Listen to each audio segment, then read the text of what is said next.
जो भावे उस भाव से सेवा करो ठाकुर जी की। कल हम सब ने महाभारत के कुछ प्रसंगों को श्रवण किया। तत्पश्चात भीष्म पितामह ने भगवान की स्तुति गाई। भगवान अब हस्तिनापुर के राज सिंहासन पर युधिष्ठिर जी को विराजमान करा करके द्वारिका को प्रस्थान कर गए। कुछ समय बाद उत्तरा के गर्भ के बालक ने जन्म लिया और वही बालक परीक्षित कहलाया। परीक्षित से मिलने के लिए भगवान भी पधारे। धीरे धीरे परीक्षित बड़े हुए। पांडव स्वर्गारोहण को प्रस्थान करके परीक्षित को राज्य गद्दी पर बिठा गए। परीक्षित से एक दिन एक अपराध बन गया। अपराध कैसे बना? कुछ समय पूर्व परीक्षित आखेट को वन में गए और वहीं वन में उन्हें कलयुग मिला, जो कि वृषभ यानी कि बैल के 3 पैर काट चुका है, चौथे पैर को काट रहा था। वृषभ धर्म है। धर्म के 3 पैर कलयुग में कट चुके हैं। सत्य, दान, दया और पवित्रता। दान, दया और पवित्रता, ये 3 चरण कलयुग धर्म के कलयुग में नहीं है। कलयुग में केवल एक चरण पर धर्म खड़ा है, वो है सत्य। और धीरे धीरे वह चरण भी नष्ट होता जा रहा है। कलयुग को देख करके राजा परीक्षित ने अपनी तलवार निकाल करके जैसे ही मारना चाहा, कलयुग ने चरण पकड़ लिए। बोले महाराज मुझे मत मारिए, मैं कलयुग हूं। सतयुग, त्रेता, द्वापर के बाद अब मेरी बारी है। परीक्षित बोले अभी तो सतयुग द्वापर चल रहा था, तुम कब आए?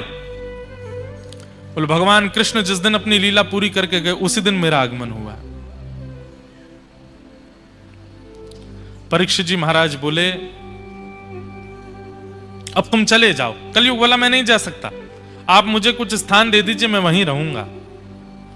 और 5 स्थान प्रदान किए कलयुग को। द्यूतम सूना, द्यूतम पानम स्त्रियः सूना, ये 4 स्थान पहले प्रदान किए और 5वें स्थान के रूप में जात रूप मदात प्रभो। कौन कौन से 5 स्थान है कलयुग के? जुआ, धन को गलत स्थान पर गलत प्रकार से व्यय करने वाले लोग कलयुग को आमंत्रण दे रहे हैं, कलयुग का आमंत्रण कर रहे हैं।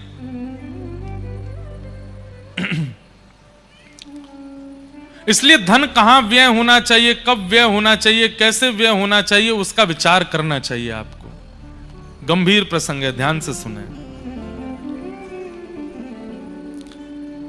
सत्संग करने वाले व्यक्ति को इतनी बुद्धि प्राप्त हो जाती है कि धन जो मेरे पास है उसका मैं व्यय कैसे करूं और कहां करूं, कितना करूं, क्यों करूं। जब व्यक्ति जबरदस्ती अपनी इच्छाओं की पूर्ति के लिए धन व्यय करने लगता है, वही व्यक्ति पापगामी होने लगता है। इतने में हमारी इच्छा पूरी हो रही है, इतने में सब कुछ बढ़िया चल रहा है, पर कई लोग एक्स्ट्रा में अपनी इच्छाओं को और प्रकट करके अपने धन का मद करके अरे बहुत पैसा है और ये भी करो, ये भी करो। ऐसे लोग ही फिर पाप के मार्ग पर पापगामी हो जाते हैं। अब तुम तो बस इतना बताओ कितना लगेगा, पैसे की चिंता मत करो, हम करते हैं ना। अपनी इच्छाओं की पूर्ति के लिए, अपने शौक के लिए, अपने ऐश्वर्य के लिए जो इस प्रकार धन को कभी कभी अपना दास मान लेते हैं कि अरे हम पे तो बहुत है, बताओ तो सही कहां लगाना है। ऐसे लोगों का धन ही उनकी बुद्धि विकृत करता है आगे चल के।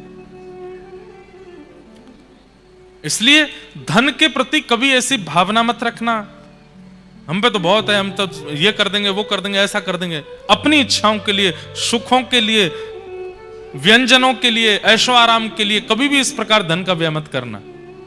हां, गौ सेवा की बात आवे, अनुष्ठान की बात आवे, भगवत सेवा की बात आवे, कुछ अनाथ बालकों की सेवा की भाव आवे, वृद्धाश्रम में सेवा की भाव आवे, कहीं भी सेवा के भाव में आवे, वहां बढ़ चढ़ के आना चाहिए। हम लोग उल्टे हैं, इच्छाओं की पूर्ति के लिए, ऐशो आराम के लिए हम ये कह देते हैं अरे तुम तो बस बताओ कितना चाहिए, हम देते हैं ना। और जब सेवा की बात आती है बोले इतना ही ले लीजिए, अब इतने थोड़ी लगते हैं सेवा में, इतने से ही हो जाता है सब कुछ।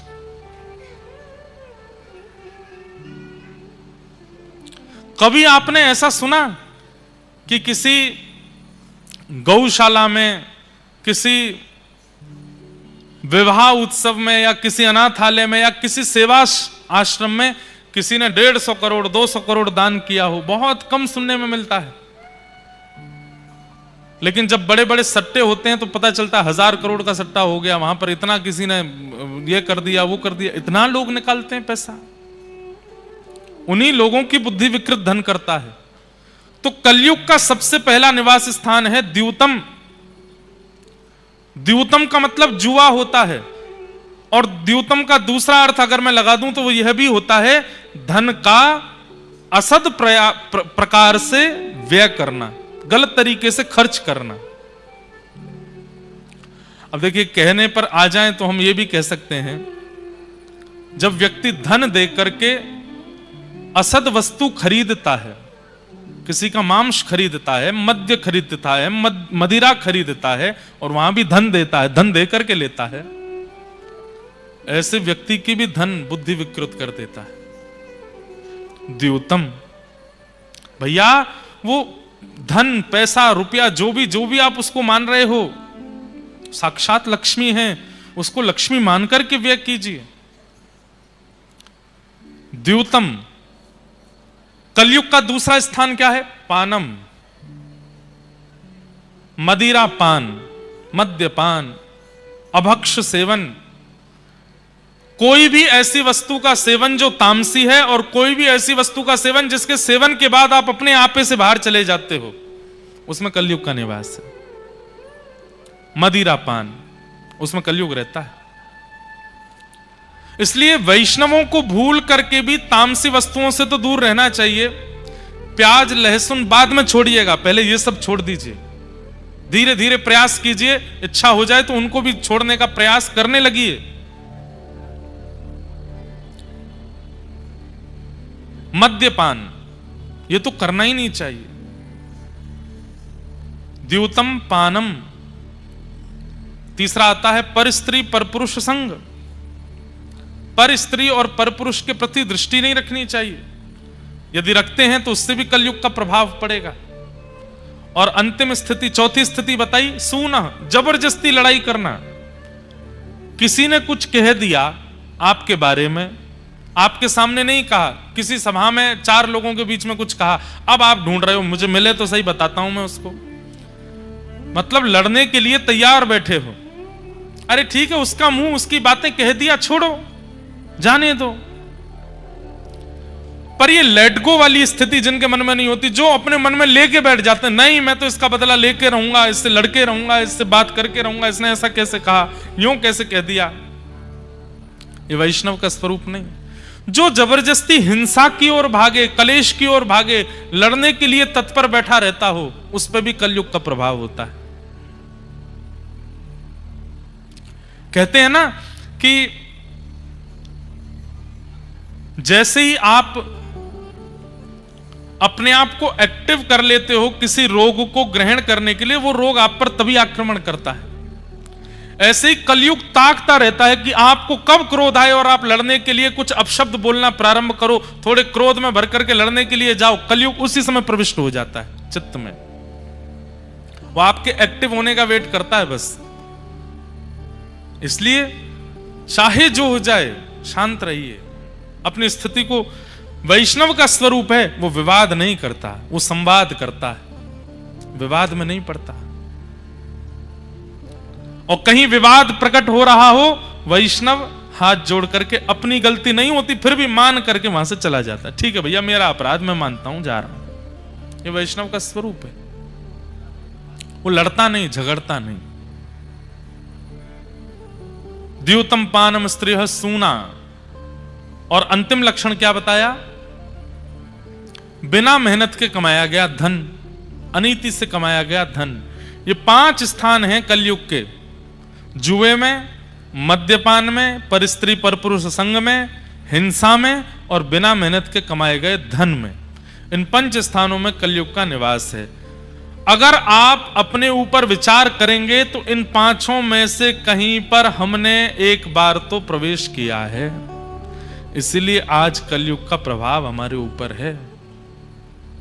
कई लोग हैं, उनको आप कथा तक खींच लाते हो, चल सुनेगा क्यों नहीं, बाहर से ही लौट जाते हैं, नहीं मुझे नहीं सुनना, मंदिर में बाहर से ही लौट जाते हैं। कई लोग ऐसे होते हैं कि उनको धार्मिक स्थानों से ही कुछ होने लगता है, एलर्जी सी हो जाती है, भागते हैं। इसका मतलब क्या है?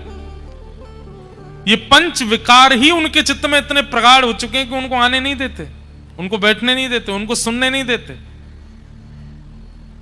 और कई लोग आ भी जाते हैं तो कथा में बैठे बैठे केवल वक्ता के द्वारा कही गई बातों में कटाक्षी करते रहते हैं। ऐसे कैसे हो गया, इन्होंने ये बात कैसे कह दी, ठाकुर जी ने ऐसे कैसे कर दिया, ये कैसे हो गया। वो सब पर प्रश्न चिन्ह ही लगाते रहते हैं। जिज्ञासा नहीं है उनकी, तर्क है, कुतर्क है। यह भी पंच स्थानों पर प्रवेश का प्रभाव होता है, ठाकुर जी के प्रति अविश्वास।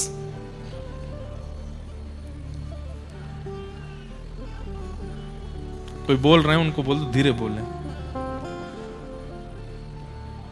तो राजा परीक्षित ने ये 5 स्थान कलयुग को दे दिए।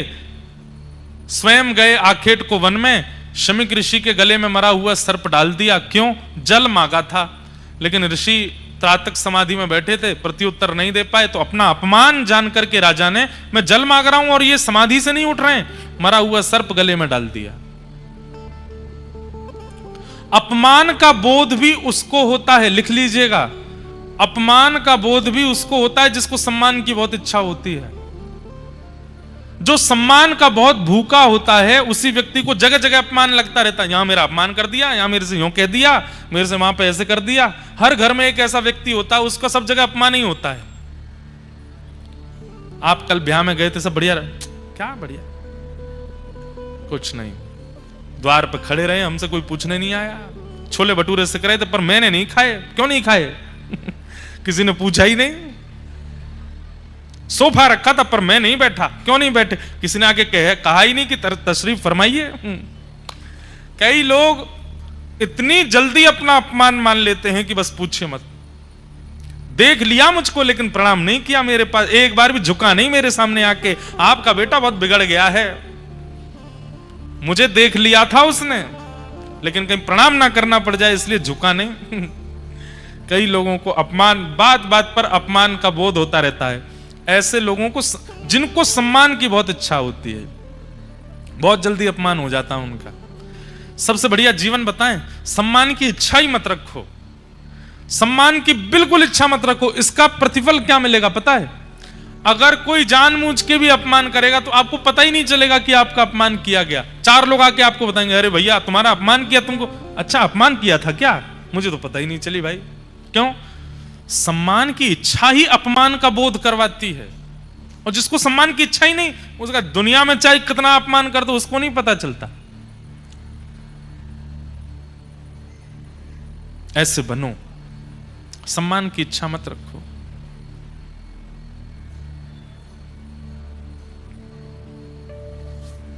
तो राजा परीक्षित ने मरा हुआ सर्प डाल दिया गले में, केवल इतनी सी बात पर कि मैंने जल मांगा और ये संत अभी समाधि में बैठे हैं। अरे भाई समाधि है वो समाधि ही क्या जहां पर बाहर की गतिविधि पता चल जाए। पर राजा परीक्षित को क्रोध आ गया, गले में मरा हुआ सर्प डाल दिया। परंतु शमीक ऋषि के पुत्र श्रृंगी ने यह दृश्य जैसे ही उनको पता चला, श्राप दे दिया, मेरे पिता के गले में मरा हुआ सर्प डाला, मैं श्राप देता हूं राजा परीक्षित को, आज के ठीक 7वें दिन तक्षक सर्प डस देगा, इनकी मृत्यु हो जाएगी। अब राजा परीक्षित जब लौट करके गए, बंधुओं कलयुग का सबसे पहला प्रभाव क्या है? आपके ऊपर कलयुग का आक्रमण आ चुका है। इसके सिम्टम्स क्या हैं? जैसे कोविड के सिम्टम्स थे, छींक आना, खांसी होना। कोविड काल याद है? 2020 में घर में अगर कोई कमरे में छींका तो सारा घर इकट्ठा होता। तेरे को छींक आई रे, कहां गया था तू? कहीं नहीं गया भाई, ऐसे ही आ गई। हाथ धो के आ, पहले हाथ धो रहा है तू, मास्क लगा के 3 दिन मास्क में घूम। फिर माता जी उसके आगे पीछे घूमती थी, तुझे हींग की खुशबू आई कि नहीं आई? मैंने हींग का छौंक लगाया, हाँ मां आई थी। हाँ तो भगवान बोले ठीक है। घर में बड़ा आनंद आया था कोविड के टाइम पे। मैया भोजन बनाती, जानबूझ करके नमक ज्यादा डालती, स्वाद आ रहा है कि नहीं। जैसे ही प्रसाद पाते सब बोलते बड़ा नमक है, भगवान बोले बहुत बढ़िया भैया सब ठीक है, स्वाद आ रहा है सबको। कोविड के सिम्टम्स थे, स्वाद चले जाना, सुगंधी ना आना, गला सूखा पड़ जाना, खांसी होना, जुकाम होना आदि आदि, गला बैठना, ऐसे ये कलयुग के भी कुछ सिम्टम्स हैं। सबसे पहला सिम्टम क्या है? तिलकधारी, शिखाधारी, धोतीधारी, जनेऊधारी, कंठी पहनने वाले, हरे कृष्ण हरे राम या फिर राम राम जपने वाले, इनके प्रति पाखंड की भावना प्रकट होना। अरे ये सब तो ऐसे ही हैं, ये सब तो ऐसे ही हैं। इस प्रकार की भावना जिनके प्रति, जिनके अंदर प्रकट हो जाती है, समझ जाओ कलयुग का प्रभाव प्रारंभ। मतलब हरि जन और हरि भक्तों में दोष दिखने लग जाएं, समझ जाओ कलयुग आ चुका है आपके अंदर। दूसरा प्रभाव क्या होगा? ठाकुर जी की कथा, ठाकुर जी की लीला, ठाकुर जी के धामों के प्रति अविश्वास। तीसरा प्रभाव क्या होगा? माता पिता के वचनों के प्रति अविश्वास। माता पिता के वचन कोई बड़ी बात नहीं है, ऐसे बोलते रहते हैं ये तो। चौथा प्रभाव क्या होगा? मनमानी, भयंकर मनमानी करना, अपने मन से चलना, किसी अच्छे की बात ना सुनना, भले चाहने वाले शत्रु दिखने लग जाना। कोई आपके भले के लिए कहता और आपको उसमें शत्रु दिखाई देता, ये मेरा शत्रु है, ये चाहता ही नहीं कि मैं अच्छा करूं। ये कुछ सिम्टम्स हैं। उसमें सबसे पहला संकेत क्या है कि कलयुग आपके ऊपर आक्रमण कर चुका है?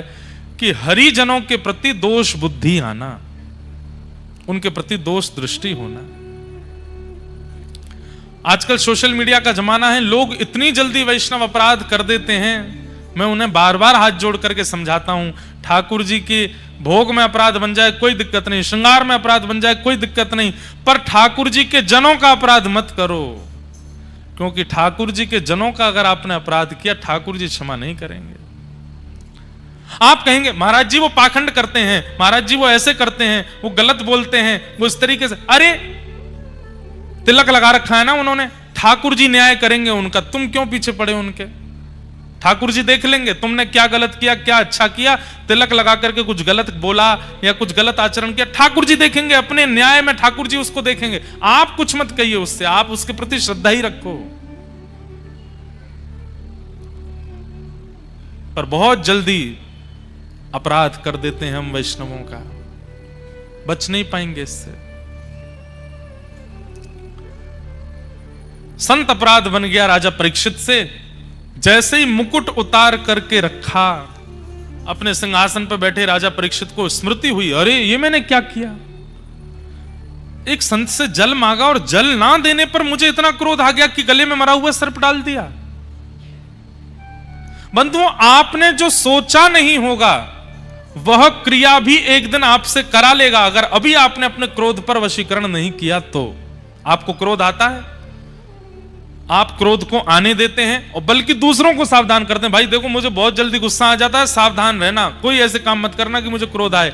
ऐसे लोगों को हम व्यासपीठ से एक बात कह रहे हैं, एक दिन वही क्रोध ऐसी क्रिया कराएगा जो आपने कभी सोची नहीं होगी। आप करने के बाद स्वयं सोच में पड़ जाएंगे, ये मैंने कैसे कर दिया, ये तो मैं कर ही नहीं सकता था। क्रोध सबसे बड़ा शत्रु है हमारे जीवन का।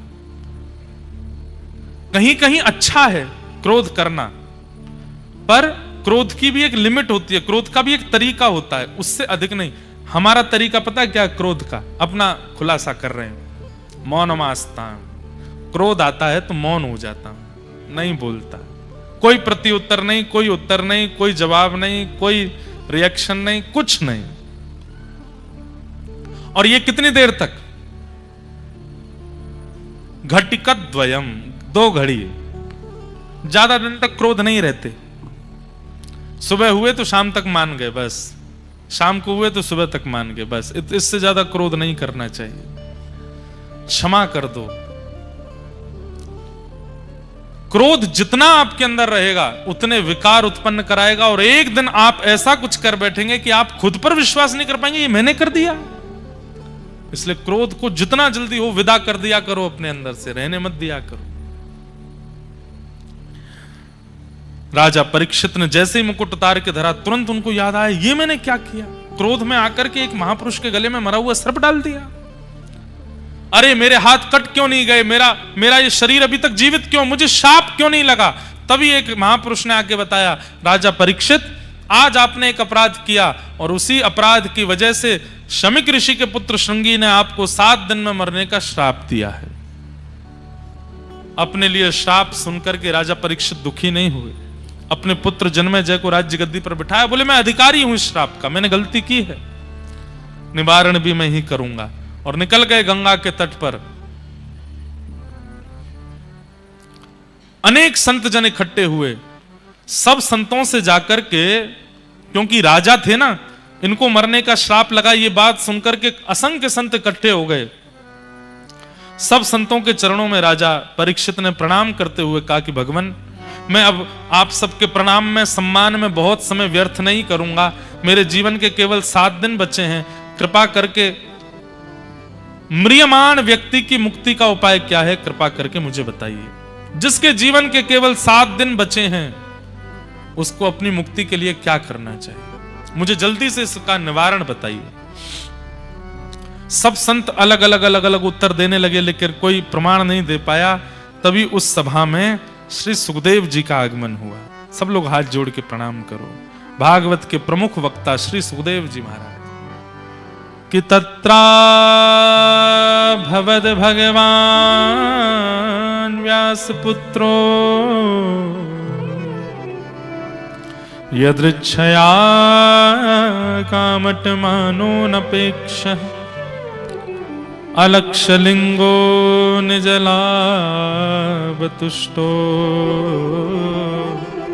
व्रतस्य बालैरवधूत भेष। बोलिए श्री सुखदेव जी महाराज की। श्री सुखदेव जी महाराज का आगमन हुआ। वेद परीक्षित ने एक व्यासपीठ रखी थी और असंख्य संतों से कहा था, जो भी मेरी शंका का समाधान करे वो इस व्यासपीठ पर आके बैठ जाए। अभी तक उस व्यासपीठ पर कोई नहीं बैठा। तभी नन्हे से श्री सुखदेव जी आए। कितनी वर्ष की आयु है? तुम द्वष्ट वर्ष।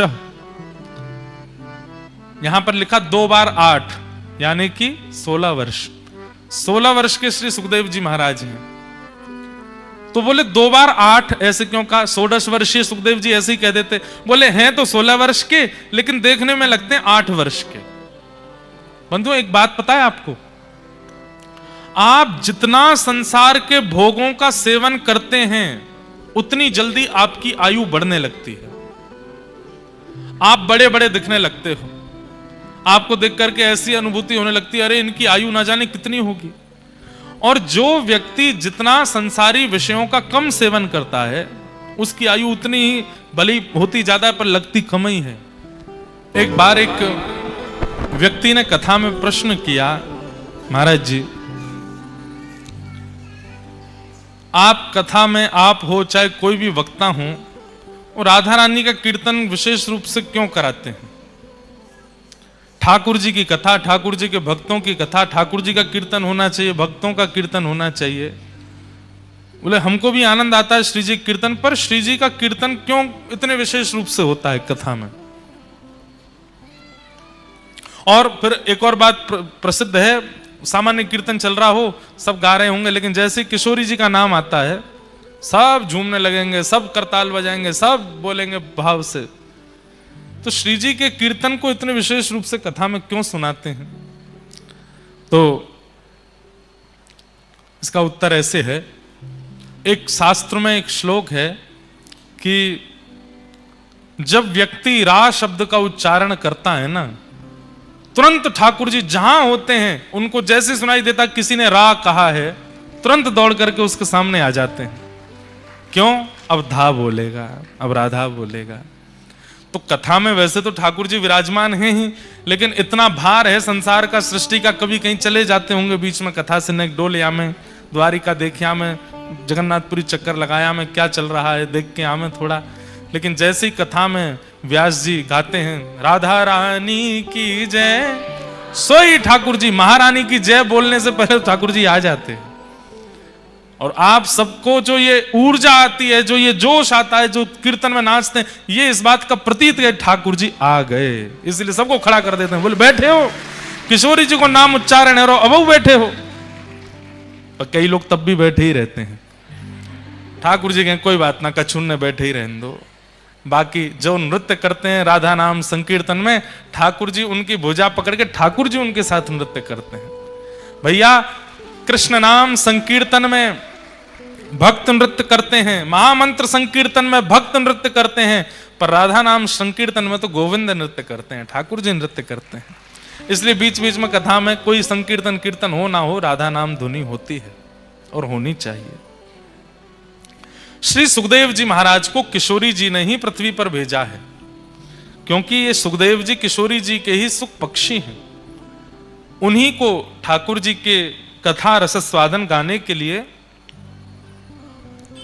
अब समय बहुत लग जाता है, मन में बहुत सारे प्रसंग आते हैं। सुख और सारी का एक संवाद आता है व्रज की लीला में। सुख और सारी लास्ट शायद हमने गांधी धाम में सुनाया था गुजरात में। सुख और सारी का संवाद बहुत सुंदर है, बहुत बड़ा है। उसमें बस इतना समझ लो होता क्या, थोड़ा सा बता देते हैं। सुख और सारी किशोरी जी की सभा में ये बैठते हैं।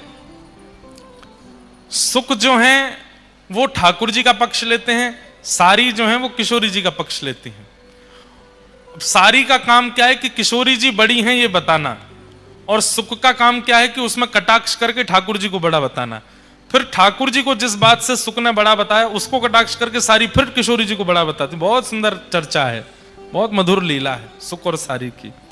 उन्हीं में से एक सुख भा गया किशोरी जी को, वही सुख किशोरी जी ने कालांतर में श्री सुखदेव जी के रूप में भेजे हैं पृथ्वी पर। जाओ जाकर के हरि गुणानुवाद गा के आओ। वही सुखाचार्य जी महाराज पधारे परीक्षित को कथा सुनाने के लिए। वरीयाने शते प्रश्न कृतो लोकहितं नृपः आत्मवित् सम्मतः पुंसां श्रोतव्यादिषु यप्पर। अब हम कथा में जो जो प्रसंग हैं सबको नमन मात्र करते हुए चलेंगे।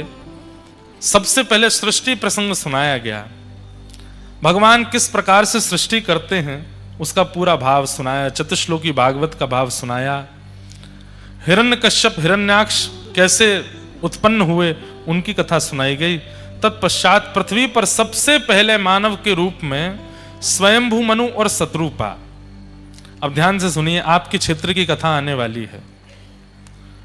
स्वयंभू मनु और शत्रुपा, पृथ्वी के सबसे पहले मानव का नाम क्या है? स्वयंभू मनु। इनके 3 पुत्री हुई, 2 पुत्र हुए, आकुति देवहूति प्रसूति 3 पुत्री और 2 पुत्र प्रियव्रत और उत्तानपाद। स्वयंभू मनु की एक पुत्री है जिनका नाम है देवहूति। देवहूति महारानी का विवाह कर्दम ऋषि के साथ में हुआ। कर्दम ऋषि ने 1000 वर्ष तक तपस्या की और 1000 वर्ष तक तपस्या करके भगवान जब प्रकट हो गए, भगवान ने कहा वरदान मांगो, क्या चाहिए? तो कर्दम ऋषि ने भगवान से क्या वरदान मांगा? तथा सचाहम परिवोडुकाम, तथा सचाहम परिवोडुकाम समानशीलाम ग्रह में दधेनु। हे नाथ, मुझे आपसे केवल एक वस्तु चाहिए। क्या? उपेयवान मूलमशेष मूलम दुराशय काम दुदांग्रिपश्य। हे नाथ, 1000 वर्ष की तपस्या करने से मुझे एक ही फल चाहिए आपसे। क्या?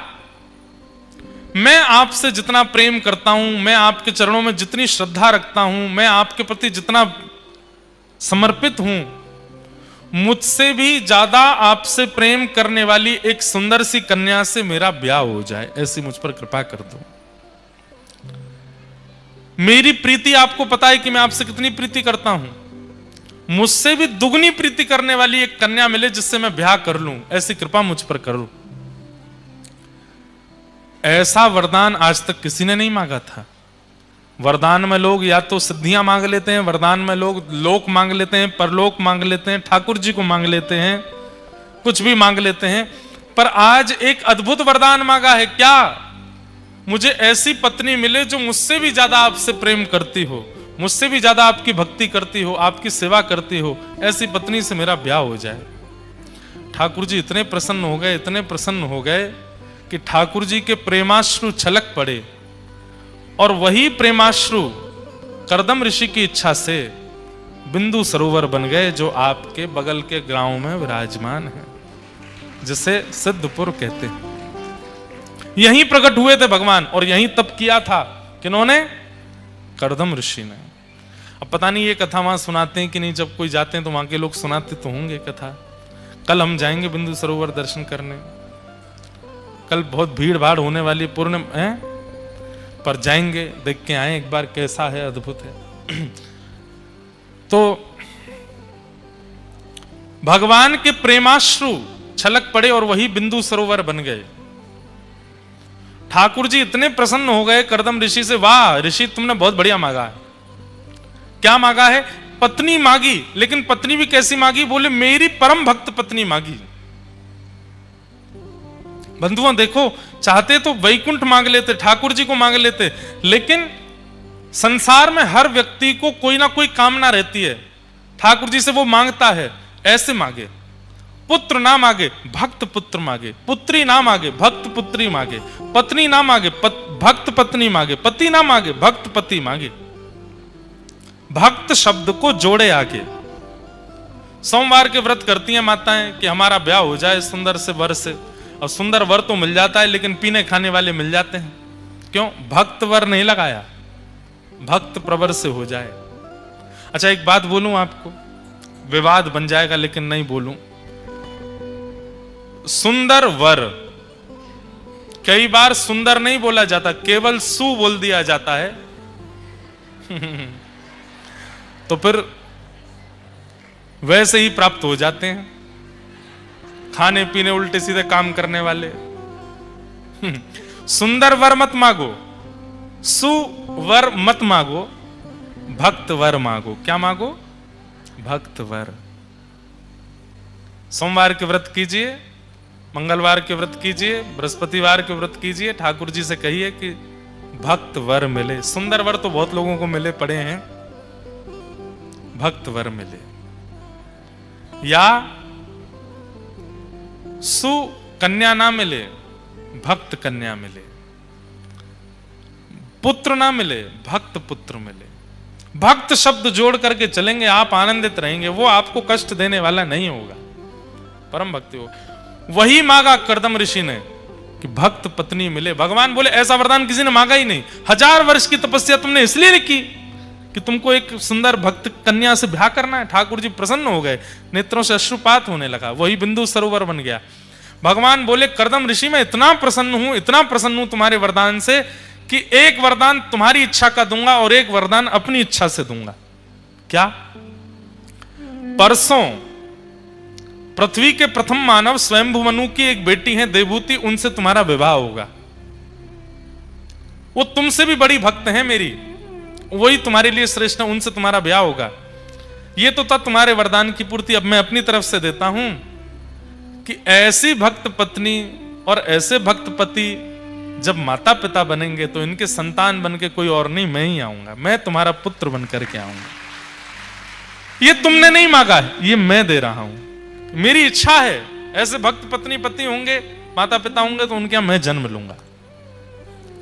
आहा, प्रसन्न हो गए कर्दम ऋषि। परसों का दिन आया, स्वयंभू मनु ने अपनी पुत्री देवहूति का विवाह कर्दम ऋषि के साथ में किया। कर्दम ऋषि ऐसे ऋषि थे, जैसे ही इन्होंने देवहूति माता को देखा, इतनी सुंदर थी वो, इतनी सुंदर थी, उनको लेकर के कुटिया में गए, आसन बिछा के उनको बैठाया, उनके सामने आसन बिछा के थोड़ी पे हाथ धर के देखने लगे। बैठी रहो, चुपचाप देखने दो, बहुत सुंदर हो तुम। और देखते देखते देखते देखते 60 वर्ष की समाधि लग गई। ब्याह के पहले दिन ही समाधि में चले गए, 60 वर्ष की समाधि में गए। किसी ने प्रश्न किया, बोले किस समाधि में गए, ऐसा क्या देख लिया कि समाधि में चले गए?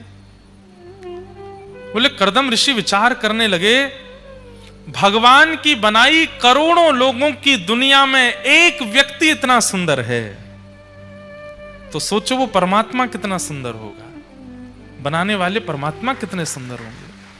और बोले इतना ही नहीं, फिर वो ठाकुर जी के बारे में क्या सोचने लगे, वो परमात्मा इतने सुंदर होंगे तो वो परमात्मा जिन किशोरी जी की रूप माधुरी को देख करके वंशी बजाना भूल जाते हैं, वो किशोरी जी कितनी सुंदर होंगे, वो लाडली जी कितनी सुंदर होंगे। अरे उस परमात्मा की सुंदरता की सिंधु की एक बिंदु इतनी सुंदर बैठी है मेरे सामने, वो सिंधु, उस सिंधु का अधिपति परमात्मा, और उस परमात्मा को भी सदा अपने हृदय पर बांध कर रखने वाली वो किशोरी जी कितनी सुंदर होंगे।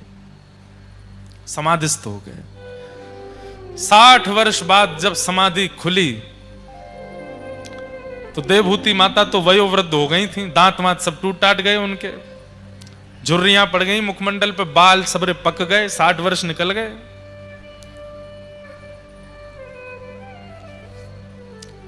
इनका ध्यान खुला, नेत्र खोल करके बोले, देवी अभी अभी मेरा ब्याह हुआ था, सुंदर सुकन्या पत्नी मेरी देवभूति बैठी थी मेरे सामने, अम्मा वो कहां चली गई? देवभूति माता बोली, मैं ही हूं वो। अरे ये तुम कैसी हो गई? अब आप ब्याह करते ही समाधि में चले गए, 60 वर्ष बाद आपकी समाधि टूटी है। कर्दम ऋषि बोले 60 वर्ष हो गए मुझे? बोले हाँ। 60 वर्ष बाद कर्दम ऋषि ने जब नजर घुमा के देखा तो यथावत ऐसी की तैसी उनकी, बिल्कुल वैसी की वैसी उनकी यज्ञ कुंडी, वैसी की वैसे उनके ठाकुर जी की सेवा, वैसे की वैसा आसन, वैसा ही पूरी कुटिया, मतलब 60 वर्षों तक देवभूति सब संभालती रही। देवभूति माता से बड़े प्रसन्न हो गए कर्दम ऋषि। वरदान मांगो, क्या चाहिए? तुमने अपना पूरी युवावस्था मेरी सेवा में निकाल दी, मैं वरदान मांगो, क्या चाहिए? क्या मांगू? अब वयोवृद्ध शरीर हो गया, अब क्या मांगू? एक ही इच्छा है, प्रेम से प्राण निकले ठाकुर जी के दर्शन करते हुए, यही चाहिए बस। नहीं नहीं देवी, तुमने पूरा जीवन व्यतीत किया, कुछ मांगो।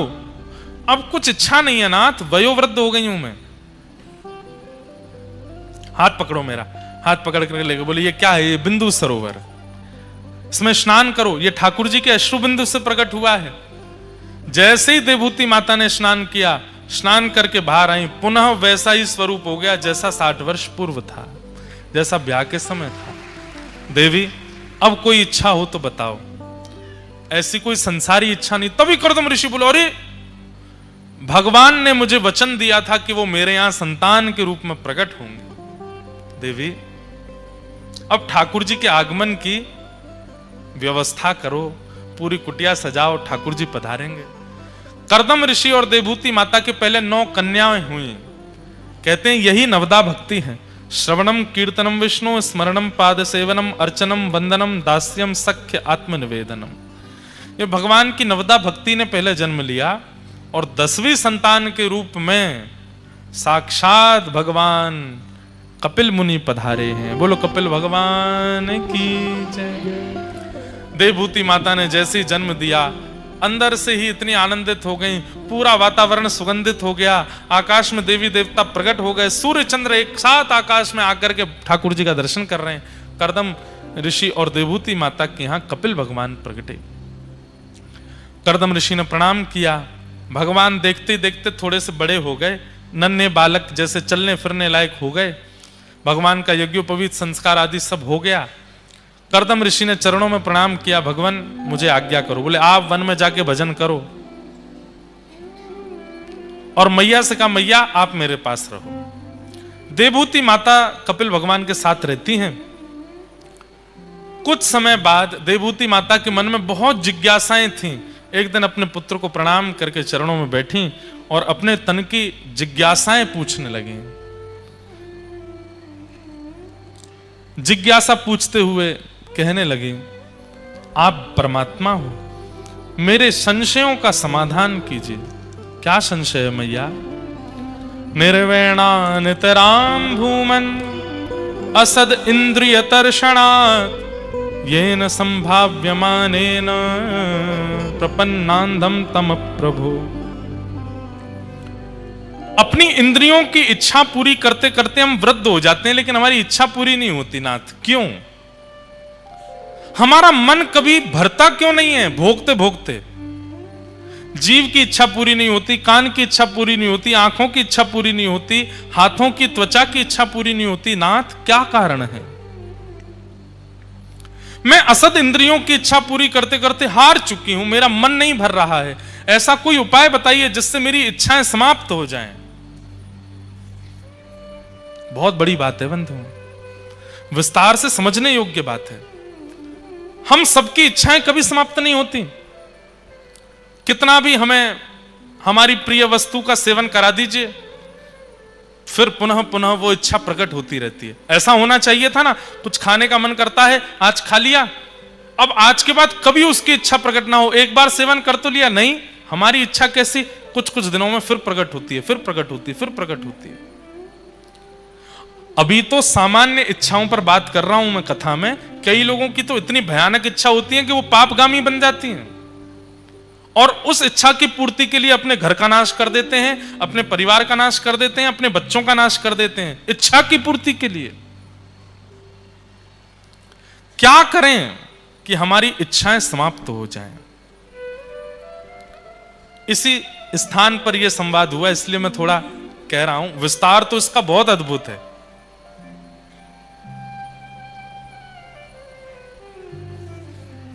कपिल भगवान कहते हैं, मैया योग आध्यात्मिक पुंसां मतो निःश्रेयसाय में अत्यंतो परतीर्यत्र दुखस्य च सुखस्य च। वृंदावन में एक मौनी बाबा थे, सुनो। उन्होंने 12 वर्ष का मौन धारण किया। कितने वर्ष का? मतलब बोलना जानते थे पर जबरदस्ती मौन हुए कि मैं व्रत करता हूं, आज के बाद मौन रहूंगा। 8 वर्ष निकल चुके थे, कुछ बोला नहीं, एक शब्द नहीं बोले थे। अब बाबा ने मौन व्रत धारण किया तो आसपास के साधु उनको छेड़ते थे कि ये कुछ बोलें, कुछ बोलें। हम लोगों में मजाक होता है, ऐसे संत महात्मा भी आपस में एक दूसरे से खेल लेते हैं। एक बार एक पंगत में वो बाबा बैठे थे, भोजन की पंगत हो रही थी। बाबा को रसगुल्ला बहुत बढ़िया लगते थे। बाबा के आसपास रहने वालों ने रसगुल्ला बांटने वाले से कहा, सुनो, सबको देना, उनको मत देना, मौनी बाबा को। और मौनी बाबा को रसगुल्ला ही पसंद था। पूड़ी आ रही है, कचौड़ी आ रही है, सब्जी आ रही है, खीर आ रही है, वो और किसी पर ध्यान नहीं देते थे, वो यही ढूंढते थे रसगुल्ला आ रहे हैं। पर रसगुल्ला वाले को पहले ही पढ़ा दिया, उनको रसगुल्ला मत देना, और सुन, मांग पाएंगे नहीं क्योंकि मौन रहते हैं। रसगुल्ला प्रसाद ऐसे परोसते हैं हमारे वृंदावन में। रसगुल्ला प्रसाद, पूड़ी प्रसाद, साग प्रसाद।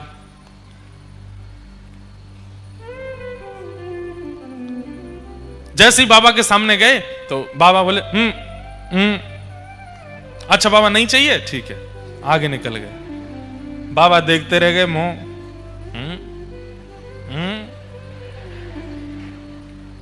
अब जो छेड़ रहे थे महात्मा वो दूर से हंसे। अब आएगा आनंद, आज रसगुल्ला ही नहीं मिलेंगे बाबा। अब वो रसगुल्ला वाला पूरी पंगत में डोले आया, फिर से बांटने, दो 3 बार घूमते हैं ना, फिर दोबारा आया रसगुल्ला प्रसाद, सब कहें धर दो, सबके धर दे। बाबा के सामने जैसे ही पहुंचा, अभी तक कुछ खाया नहीं उन्होंने, रसगुल्ला प्रसाद अच्छा नहीं चाहिए, ठीक है, फिर आगे निकल गए। बाबा तो फिर दे गए अब तो बाबा कमर कस के बैठे, बोले अब क्या। तो फिर से आया रसगुल्ला प्रसाद। जैसे ही बाबा के सामने पहुंचा तो बाबा ने हाथ ही पकड़ा, मौन है। अरे बाबा नहीं दे रहा, हाथ तो छोड़ो, नहीं दूंगा आपको।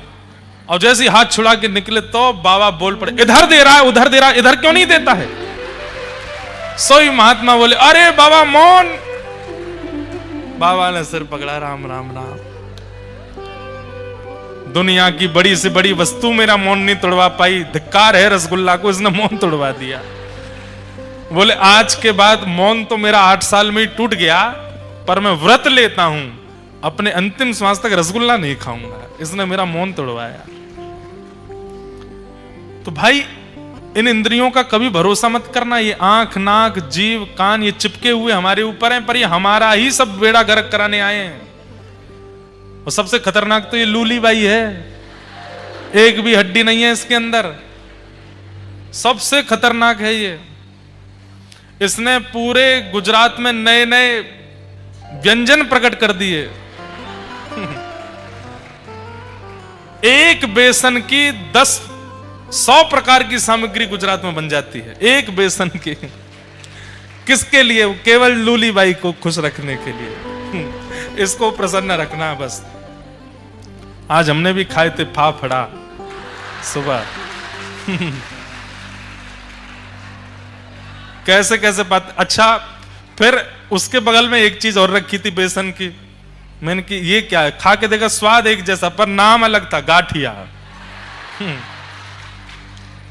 मैंने कहा वाह भाई, लूली बाई के जलवे है। इसके वजह से पूरी दुनिया ही ये चला रही है। जीव अगर इसकी इच्छा ना हो, इसकी इच्छाएं समाप्त हो जाएं, तो पूरी दुनिया सब भक्त बन जाएंगे, सब भजन करने लगेंगे, सब साधु हो जाएंगे। इसी की वजह से ही पूरी दुनिया चल रही है। बड़ी बड़ी फैक्ट्रियां क्यों चल रही हैं? इसको खुश रखना है। बड़े बड़े व्यापार क्यों चल रहे हैं? इसको खुश रखना है। हम जहां रुके हैं कल्पेश कॉरपोरेशन, वहां पे आपके ऊंझा में तो जीरा प्रसिद्ध है, ये सब गोल वहां बनता है। तो हमें बता रहे थे, बोले कि महाराज जी ये विदेश के लोग ज्यादा खाते हैं। क्यों? क्योंकि वहां के लोग मांसाहारी ज्यादा होते हैं, भोजन पचता नहीं, तो ये सब गोल खाते हैं ताकि सब निकले, ताकि और खा सकें। भाई पेट ने तो मना कर दिया कि मैं नहीं पचा सकता, फिर ये सब गोल खा करके उसको निकाल रहे हैं ताकि हम और खा सकें। ये बीच में कौन है जो इसको स्वाद ले? जीव। रसगुल्ला डिब्बे में अच्छा लगता है, डिब्बे के बाद जीभ पे अच्छा लगता है, यहां से नीचे कोई स्वाद नहीं पता चलता उसका। पर ये जितने व्यंजनों की आकृति, जितने व्यंजनों में नमक मिर्च आदि या मिष्ठान डलने लगा, किसके सुख के लिए? लूली बाई। एक भी हड्डी नहीं है इसके अंदर, पर आप कितना भी इतराओ, ये मेरी बॉडी, ये मेरे हाथ, ये मेरे देखो फैमिली पैक, मेरी ऐसी बॉडी।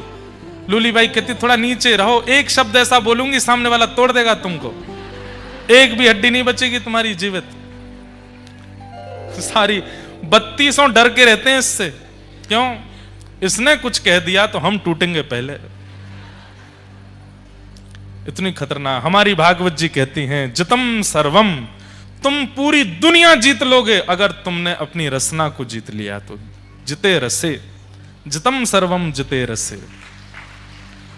और इस रसना को जीतने का एक ही उपाय है, इस रसना पर भगवान नाम विराजमान हो जाए। भैया, आंखों के आभूषण दर्शन है, कानों के आभूषण कथा है, नाक का आभूषण सुगंधी है, और जीव का आभूषण नाम है, भगवान नाम है। हरेर नाम हरेर नाम हरेर नामैव केवलम कलौ नास्तेव नास्तेव नास्तेव गतिरन्यथा। इस कलयुग में हमको पार करने वाली भी यही है और हमारा सर्वनाश करने वाली भी यही है। बस इनको वश में कर लिया जाए, सब वश में आ जाएगा। तो मैया ने प्रश्न किया कि इंद्रियों की इच्छा समाप्ति नहीं होती है, और ठाकुर जी इसका उत्तर क्या दे रहे हैं? मैया, अगर व्यक्ति अपना आसपास का संग सुधार ले तो उसकी इंद्रियां वशीकृत हो सकती हैं। बहुत ध्यान से सुनिएगा। अगर व्यक्ति अपना संग सुदृढ़ कर ले, अपने आसपास के वातावरण को शुद्ध कर ले, तो उसकी समस्त इंद्रियां वशीकृत हो सकती हैं, समस्त इंद्रियां शांत हो सकती हैं। मैया ने कहा, आसपास किसका संग करना चाहिए? आसपास रहने वालों में कौन कौन से लक्षण होने चाहिए? कृपा कर हमें बताओ। भगवान बोले, ये 5 लक्षण विशेष हैं। कौन कौन से? तितिक्षव कारुणिका सुहृद विदेहिनाम अजात शत्रवः शांता साधव साधुभूषणा। इसीलिए इसको सिद्धपुर, यहां पर इतना अद्भुत ज्ञान दिया है भगवान कपिल ने देवभूति माता को। भगवान कहते हैं मैया सबसे पहला सहनशील, आसपास रहने वाला व्यक्ति सहनशील होना चाहिए, सहन स्वभाव का होना चाहिए। दूसरा कारुणिका, उसके अंदर करुणा होनी चाहिए, करुणा मतलब दया। तीसरा सुहृदः सर्वदेहिनाम, अपना भला चाहने वाला नहीं सबका भला चाहने वाला होना चाहिए। चौथा अजात शत्रवः, उसका कोई शत्रु नहीं होना चाहिए, उसकी किसी से शत्रुता नहीं होनी चाहिए। और अंतिम लक्षण मैया शांता, कम बोलने वाला होना चाहिए। ऐसे 5 लक्षण वाले लोगों का जिस दिन से आप संग करना प्रारंभ कर दोगी, आपकी इंद्रियां धीरे धीरे धीरे अपने आप ही इच्छाएं प्रकट करना बंद कर देंगे, इच्छाएं समाप्त होने लगेंगी। इन 5 लक्षणों से युक्त लोगों को समीप रखो मां। बंधुओं, इन 5 लक्षणों से युक्त व्यक्ति आपको कभी नहीं मिलेगा। क्यों? आप खुद भी तो नहीं हो, ये 5 लक्षण हमारे अंदर भी तो नहीं है। सहनशीलता हमारे अंदर नहीं, करुणा हमारे अंदर नहीं, सबका भला चाहने की प्रवृत्ति हमारे अंदर नहीं, बिना शत्रु के हम हैं नहीं, एक ना एक शत्रु हमारा है, और शांत हम रहते नहीं। हम लोगों में ही अगर ये 5 में से एक लक्षण भी आ गया तो हमें संग की आवश्यकता नहीं, हम स्वयं ही अपनी इंद्रियों को अपने वशीकृत कर सकते हैं। इसका हमने एक कथा करते करते एक मन में विचार आया कि 5 लक्षण आ कैसे सकते हैं जीवन में। तो सबसे पहला बताया सहनशीलता, दूसरा बताया दया, तीसरा बताया सबका भला चाहना, चौथा बताया किसी से शत्रुता ना मानना, और 5वां बताया शांत रहना। कथा कहते कहते एक भाव मन में आया, यदि 5वां लक्षण सबसे पहले हम अपने अंदर लाएंगे तो बाकी के 4 अपने आप आ जाएंगे। क्या? शांत रहना शुरू करो, कम बोलो। सबसे ज्यादा व्यक्ति की पहचान बताएं, किसी व्यक्ति की पहचान करनी हो, आप सब लोग बड़े बड़े व्यापारी हैं ऊंझा में, आप लोगों के पाले पड़ते रहते हैं बड़े बड़े लोगों से। व्यक्ति को परखना हो, क्या करो? एक शब्द बोल करके या एक वाक्य बोल के स्वयं शांत हो जाओ, उसको बोलने दो। सुनते सुनते सुनते सुनते सुनते उसके अंदर जो होगा सब प्रकट हो जाएगा, आपके सामने सब स्पष्ट हो जाएगा। ये कैसा है? आपको पता है गुरुजन क्या करते हैं? हम भी इतने लोगों से मिलते हैं, हम क्या करते हैं? हम अधिकतर कथा में बोलते हैं, वैसे आमने सामने में लोग बहुत कम बात करेंगे।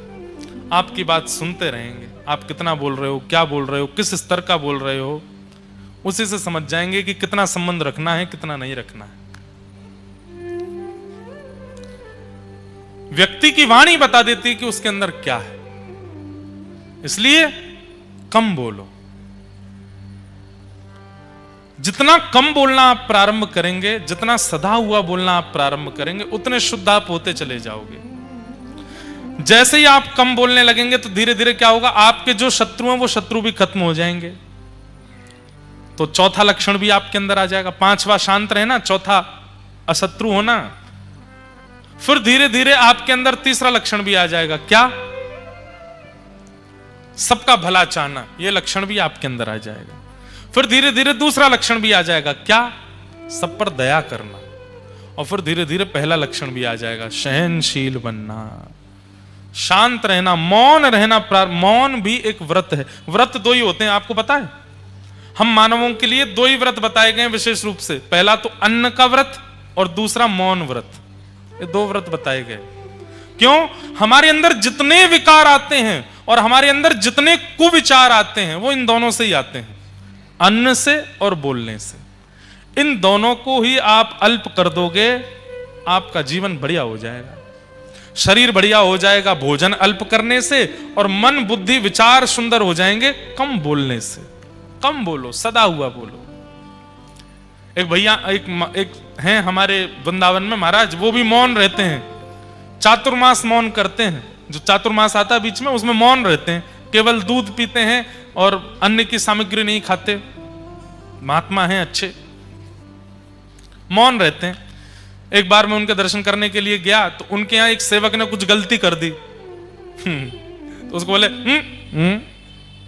उसको बुलाया और फिर उनके पास में एक कागज पेन रखे रहते हैं, उस पर कुछ लिख करके उसको दिया। उसने पढ़ा वगैरह, मैंने कि क्या लिखा है। उसने जब दिखाया तो उसमें गाली लिखी थी। और फिर कहते अब भाई ऐसे मौन का क्या फायदा। मौन का मतलब है कि मुंह से नहीं बोलना, मन से सब बोलते जा रहे हो। मौन का मतलब है ये अंदर जो लोगों के चलता रहता। कई लोग बहुत इंट्रोवर्ट होते हैं, बोलते कम है। कई यहां पे बैठे जब मौन की बात थी, कई लोगों ने सोच लिया होगा ये तो हमारी बात हो रही है, हम बहुत कम बोलते हैं। पर कई लोग कैसे हैं, वो इंट्रोवर्ट होते हैं, बाहर नहीं बोलते पर अंदर बहुत चल रहा होता है उनके। चुपचाप बैठे रहेंगे, ऐसे देखते रहेंगे, पर मन मन में सोचते रहे अच्छा हमें सब पता है तू कैसा है, ज्यादा बात मत बनावे तू ऐसा। ये मन का बोलना भी मौन होना चाहिए, तभी विचार शुद्ध होंगे। जीव चुप हो गई लेकिन मन चुप नहीं हुआ, बुद्धि चुप नहीं हुई, तो एक दिन जिस दिन जीव खुलेगी, इतनी खुलेगी जो जो था मन में सब निकलेगा। मन का शांत होना आवश्यक है।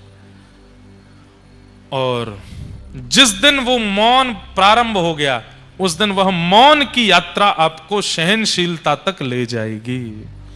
जो सहनशील आज मानव बिल्कुल नहीं बन पाया, वो निश्चित बन जाएगा। इस प्रकार कपिल भगवान ने इसी भूमि पर देवहूति माता को ज्ञान उपदेश किए। अंत में उनका ज्ञान उपदेश श्रवण करने के बाद देवहूति माता परम ज्ञान प्राप्त करके सिद्धिदा नाम की नदी बन करके बहने लगी। और एक दिन वही नदी अन्य नदियों में मिलकर के समुद्र में जाकर के विलीन। आज भी सिद्धिदा नदी है यहाँ पर विराजमान, एक है ना नदी, सिद्धपुर के आगे एक नदी है, संभवतः वो देवहूति माता ही है। ज्ञान अर्जन करने के बाद वो नदी बन करके बहने लगी और कपिल भगवान गंगा सागर में जाकर के विराजमान हो गए और वहां जाकर के तप करने लगे। बोलो कपिल भगवान की। आगे बंधुओं, अब सब प्रसंगों को हम प्रणाम मात्र करते हैं। श्री ध्रुव जी महाराज का चरित्र भगवान ने आकर के ध्रुव जी पर कृपा की। तत्पश्चात ध्रुव जी के वंश के चरित्र सुनाए गए और इसी वंश में राजा भरत हुए। भरत जी वही अपने तृतीय जन्म में जर भरत बने। भूगोल खगोल का वर्णन किया गया और सब प्रसंग यहां पर सुनाए गए। ऋषभदेव भगवान के 100 पुत्र, उन्हीं में से प्रथम भरत थे। उनके ज्ञानोपदेश की चर्चा सुनाई गई। नरकों का वर्णन किया गया, अजामिलोपाख्यान सुनाया। अजामिलोपाख्यान के उपरांत भगवान के परम भक्त श्री वृत्रासुर भक्त वृत्त की कथा सुनाई गई। अहम हरे तव पादैकमूल दासानुदासो भवतास्मि भूयः मनस्मरेता सुपतेर्गुणांस्ते गृणीतवा कर्म करोतु काय। भक्त वृत्त की 4 श्लोकों में स्तुति, उसको श्रवण कराया गया। प्रहलाद जी का चरित्र बताया, जिन प्रहलाद जी के लिए भगवान नृसिंह बनकर के प्रकट हो गए और प्रहलाद जी पर अति अनुग्रह किया। तत्पश्चात देवासुर संग्राम और देवासुर संग्राम के उपरांत बलि वामन अवतार की कथा और गजेंद्र मोक्ष की कथा श्रवण कराते हुए गंगा जी के अवतरण की कथा, सूर्यवंश के राजाओं का प्रसंग और सूर्यवंश राजवंश सूर्यवंश में ही प्रकट हुए प्रभु श्री राम। गुरुवर थे त्यक्त राज्यो व्यचर धनुवनम पद्म पद्भ्याम प्रियाया पाणिस्पर्शा क्षमाभ्याम रजत पथरुजो यो हरिन्द्रानुजाभ्याम वैरूप्या शूर्पणख्या प्रिय विरहरुषरोपित ब्रूबिजम्भ त्रस्ताब्धिर्बद्ध सेतु खलदवदहन कौशलेन्द्रोवतान। राजा रामचंद्र भगवान की। प्रभु श्री राम का पावन चरित्र 2 अध्यायों में यहां पर सुनाया गया। गुरुवर थे त्यक्त राज्यो, अपने पिता की आज्ञा मानकर के जो राज्य छोड़कर के वन में गए, पत्नी और छोटे भाई के साथ वन में जाकर के जिन्होंने अद्भुत अद्भुत लीलाएं की, रावण का वध करके जब वापस लौटे तब वही कौशल नरेश बनकर के राज सिंहासन पर विराजमान हुए। ऐसे प्रभु श्री राम को हम बारंबार वंदन करते हैं, प्रणाम करते हैं।